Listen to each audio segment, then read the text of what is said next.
Hello, everybody. I'm going to wait a few more minutes to see if any other people trickle in. So just bear with me here. I'll be waiting a few minutes.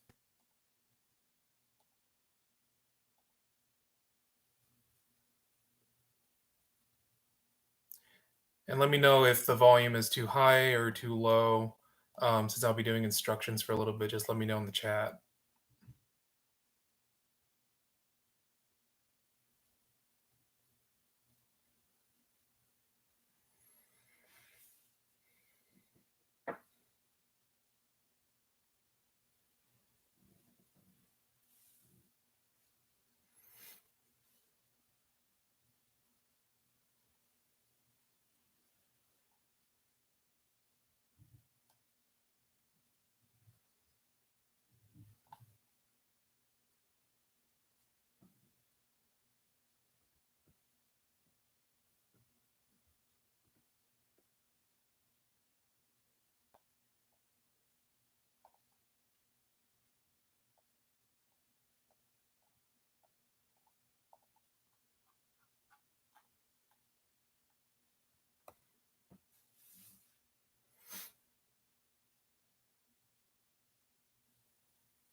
Okay, I think I'll just get started now. Thanks for tuning in. I'm Howard. For those who don't know me, though I think many of you tuning in probably know me, I'll be leading these live stream meditations for the foreseeable future, what with coronavirus and all of that. The schedule might change. I'll be letting you know via Facebook or YouTube if and when that should happen. I'll be offering the same introduction and instructions each time prior to the hour marker when we formally start meditation. So you can always check back 15 minutes prior to another session if you want a refresher. And if you have any questions along the way, please feel free to ask in the chat, and I'll get to what I can before we formally begin. So, this is a general introduction, general instructions. Um, you can think of meditation and mindfulness as two different things. Meditation is a bigger and wider category of spiritual practices that include the practice of the technique that we call mindfulness. Mindfulness is the practice of non judgmental awareness to whatever comes up and goes away in a given moment.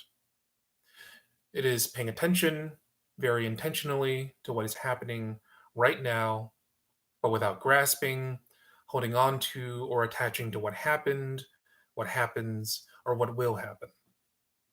This practice involves focusing, noticing, and returning. Focusing on what is going on in the present moment, noticing when our attention has strayed away from the stream of experience, and returning to what is happening right here, right now. The point isn't to find eternal calmness or relaxation, but to cultivate a steady core no matter what the experience is. If you experience distress, you're not doing it wrong.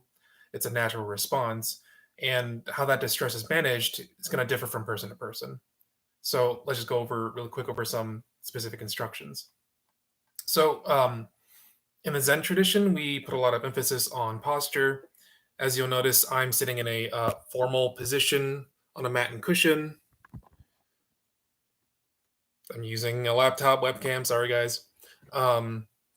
If you're interested in doing this, here are the important points to remember.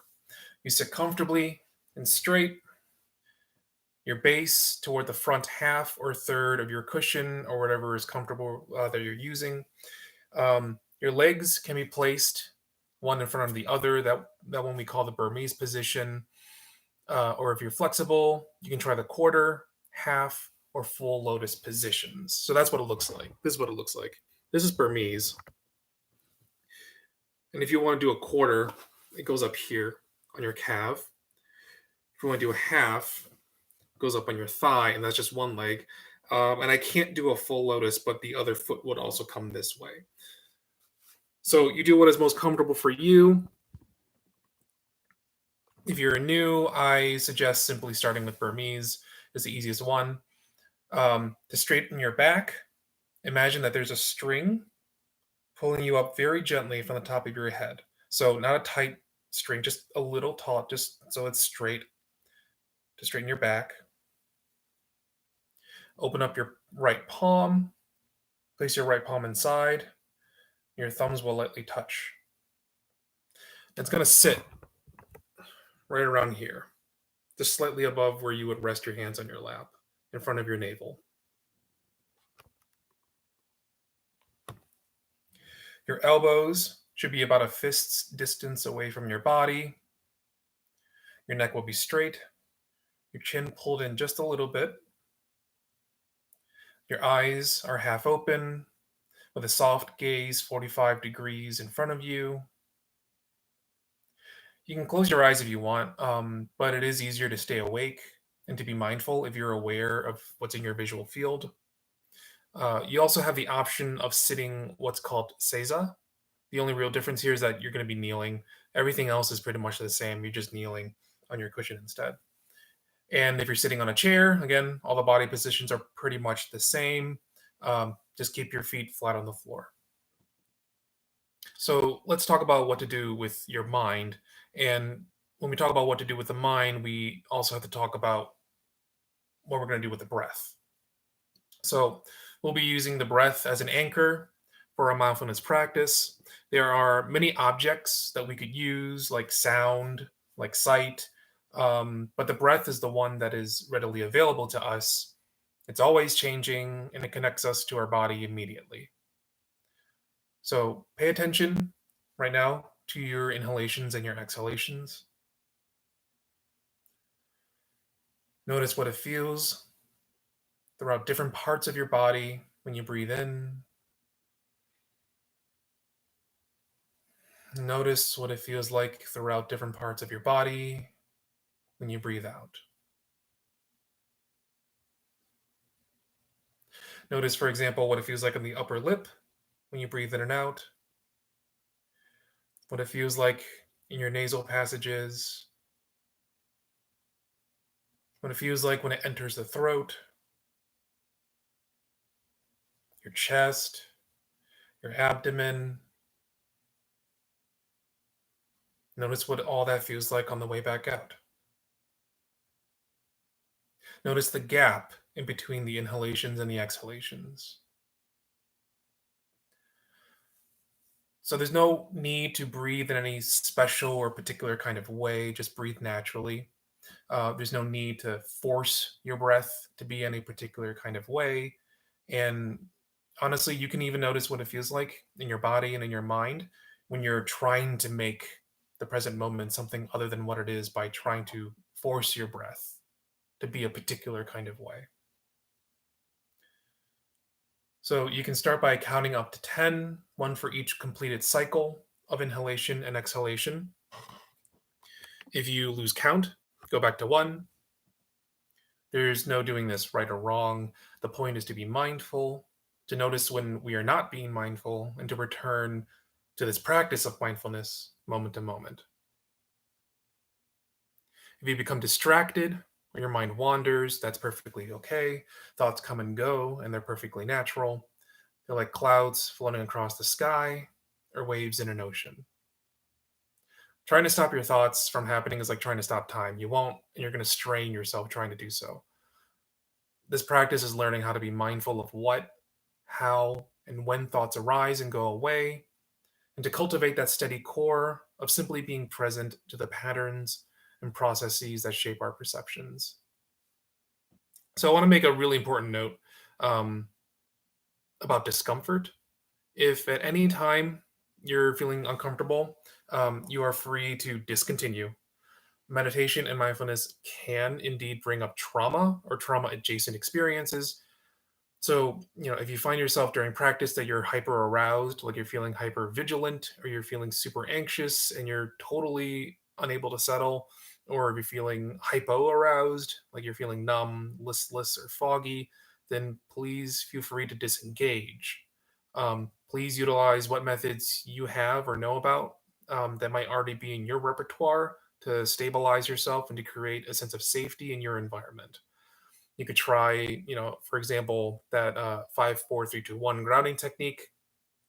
5 things you can see, 4 things you can feel, 3 things you can hear, 2 things you can smell, and 1 thing you can taste. Find your window of tolerance and practice within that window of tolerance. Meditative practice can be emotionally cathartic, but it doesn't have to be re-traumatizing. Okay. This practice is about non-judgmental awareness of the present moment, and this includes awareness of what we realistically and unrealistically expect of ourselves and what we do in our daily lives. So, just as a closer, even people experienced with this practice are going to fall asleep. They're going to have a difficult time, wonder if they're doing it right. They're going to have aches and pains. They'll feel bored, feel like their practice isn't consistent, all that kind of stuff. It's all normal. It's all okay. I feel it all the time. There are people who've been doing this for decades who feel like that all the time anyway. Those are perfectly normal experiences, and that's all part of the practice too. Just remember that mindfulness meditation is simple, but it's not always easy. So that's all the instructions. Um, we'll start in a few minutes. If you need to adjust or grab something to drink, please feel free to go ahead and do that now. Please remember that the meditation will be silent, with the exception of any ambient noises that are happening in my apartment.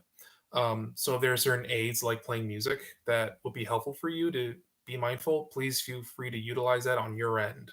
Um, it's just going to be a silent meditation, and you're really not really watching me for the rest of the 30 minutes. I just want to hold the space for you. It'll be pretty boring on the visual end, but I just want to make sure I hold a space for you guys, for all you folks. So I'll ring the bell to signal the start and the end of the session. We'll be beginning at 9 o'clock sharp. All right. Thanks, guys, folks.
Just as a reminder, we'll be sitting silent meditation. I will be leading silent meditation for 30 minutes. If you need to use music or anything like that on your end, please feel free to do so. I won't hear any of it anyway. And afterward, I'll do a short reading, and I'll be chanting the four great Bodhisattva vows, um, which are in the YouTube description, the description down below. So feel free to chant if you want. I'm not going to hear you anyway, but feel free to join if you want. We'll be starting right now.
Thanks everybody for your practice. Now for a short reading, I'm going to be reading, I think for a little bit, I'm going to see how I feel about it, but this seemed awfully appropriate.